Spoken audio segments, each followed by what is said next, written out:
5 minutes de sagesse inspirée de Saintes Écritures avec le prophète Merveille de Dieu Mutombo de la Chambre haute. Listen de Wisdom.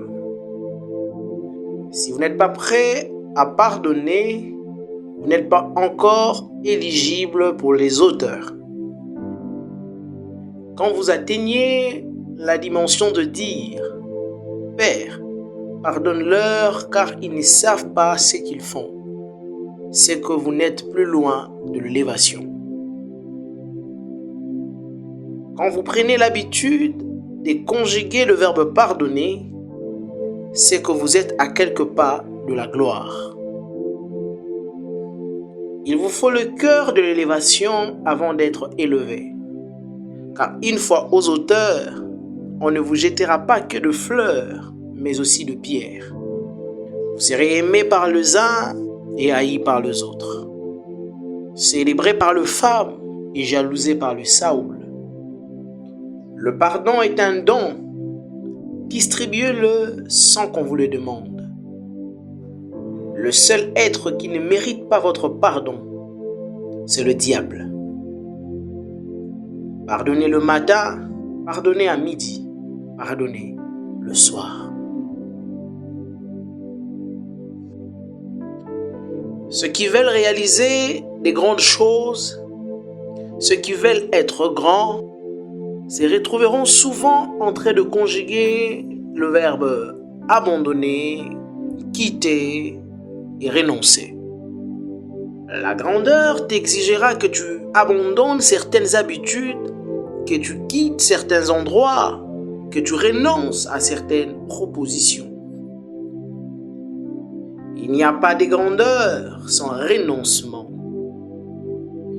Quand tu vois un Abraham devenir grand, c'est qu'il a eu à quitter la maison de son père. Quand tu vois un Abraham atteindre la grandeur, c'est qu'il a eu à quitter sa patrie. Il faut commencer par quitter l'éternité vers le temps avant de songer à recevoir un nom au-dessus de tout le nom. Renonce à cette mauvaise attitude pour une nouvelle altitude. Abandonne cette habitude de paresse pour vivre l'explosion et le déploiement de tes aptitudes. Il n'existe pas de champion sans combat. Il n'existe pas de champion sans bataille.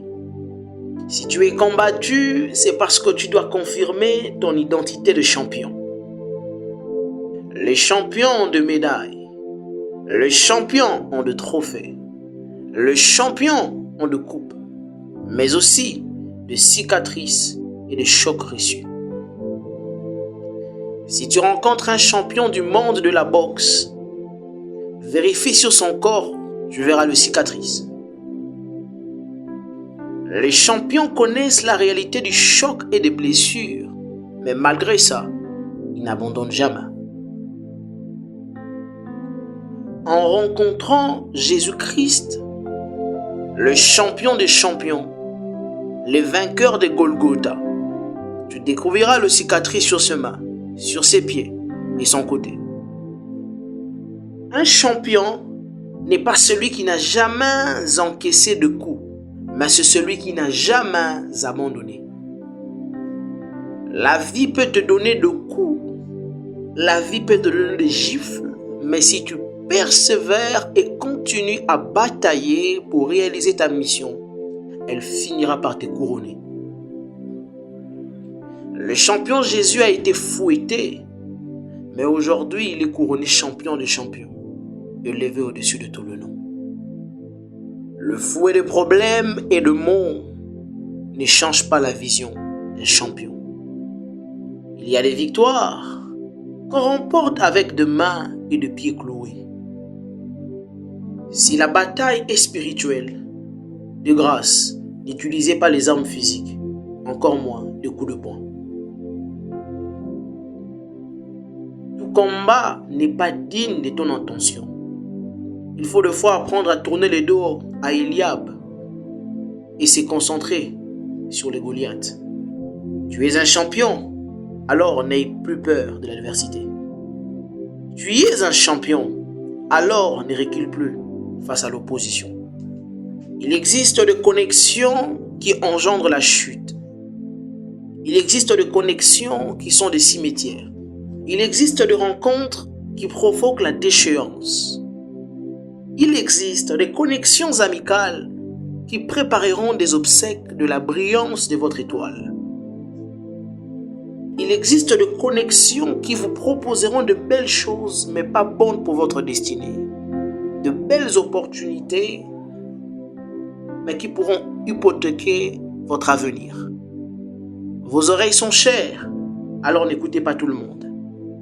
Ève était bien dans sa position de dominatrice, jusqu'à ce qu'elle céda ses oreilles au serpent, et tout bascula. Samson était bien dans sa position de champion, jusqu'à ce qu'il croisa Delilah sur son chemin, et il fit emprisonner, pris en otage par le Philistin. Aimez tout le monde, mais ne pactisez pas avec tout le monde. Saluez tout le monde, mais n'emmenez pas tout le monde dans votre chambre privée. Offrez de l'amour à tout le monde sans leur offrir de l'espace dans votre cercle fermé.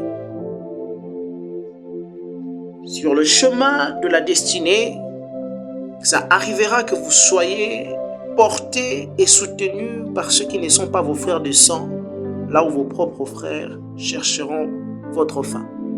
Là où vos propres frères chercheront votre chute. Abel a du succès, son propre frère le tue. David a du succès, Jonathan qui ne porte pas son sang, lui donne son manteau et ses vêtements. Là où son propre grand frère interprète mal ses actions. Ne soyez pas surpris de voir des étrangers vous soutenir plus que vos propres frères. Certains étrangers seront plus fraternels que vos propres frères. Certains étrangers seront plus paternels que vos propres pères. Là où vos siens chercheront à vous écraser, certains étrangers vous placeront sur leurs épaules. Là où vos propres frères juifs vont vous rejeter, les nations vous ouvriront les portes de leur cœur. Que Dieu vous bénisse.